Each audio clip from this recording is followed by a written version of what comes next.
The JFK files, what are they still hiding?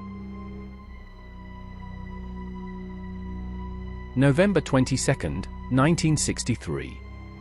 Dallas, Texas. A bright afternoon, a slow-moving motorcade, a president waving to the crowd. Then, gunfire. Panic. Blood. The leader of the free world, gunned down in broad daylight. Within hours, the government had their man. A lone gunman.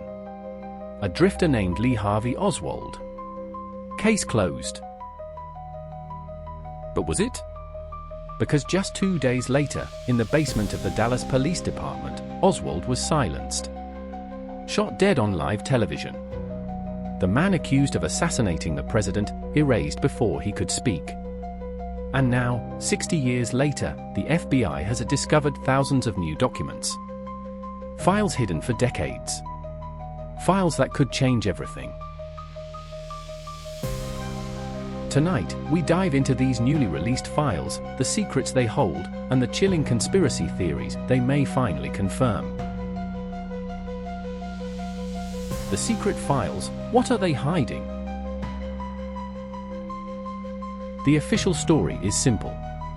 Lee Harvey Oswald acted alone, firing 3 shots from the 6th floor of the Texas School Book Depository.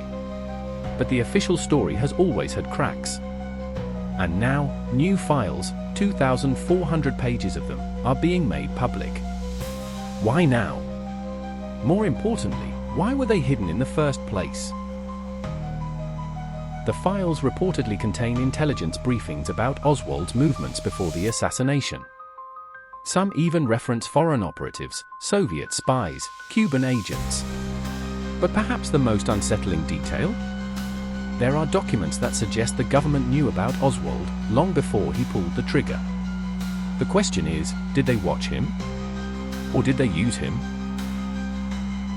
Which brings us to our first theory. The CIA, did they orchestrate a coup? For decades, the CIA has been the shadow in the corner of the JFK assassination. And now, in these new files, there are mentions of CIA operations linked to Oswald before the shooting. Reports that place him in Mexico City, meeting with Soviet and Cuban agents, weeks before November 22nd. But what if those meetings weren't what they seemed?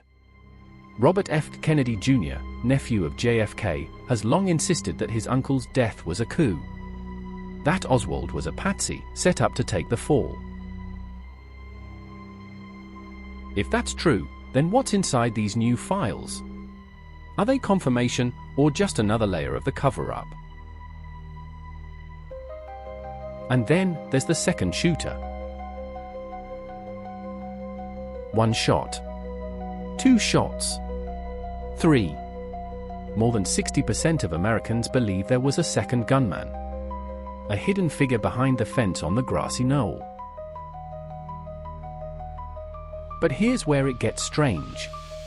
Some of the newly discovered files reportedly contain ballistics analysis never before released. If these documents suggest bullets came from multiple directions, then Oswald wasn't alone. And that changes everything. The Mafia connection, a hit job? The Mafia had motive. JFK was cracking down on organized crime. And Jack Ruby, the man who silenced Oswald, had deep ties to the mob. Now, some of these newly released files reference an FBI informant who warned, before the assassination, that a contract had been put out on Kennedy's life. Was the Mafia the executioner? Or were they just another piece in a much larger game? The files are out. But are they the full truth? Or are we still being fed only the pieces the government wants us to see? The assassination of John F. Kennedy changed history. And after all these years, the truth, whatever it is, remains just out of reach. Perhaps, buried deep in those thousands of pages, the answer is waiting. Stay curious. Stay skeptical. Until next time, keep questioning the unknown.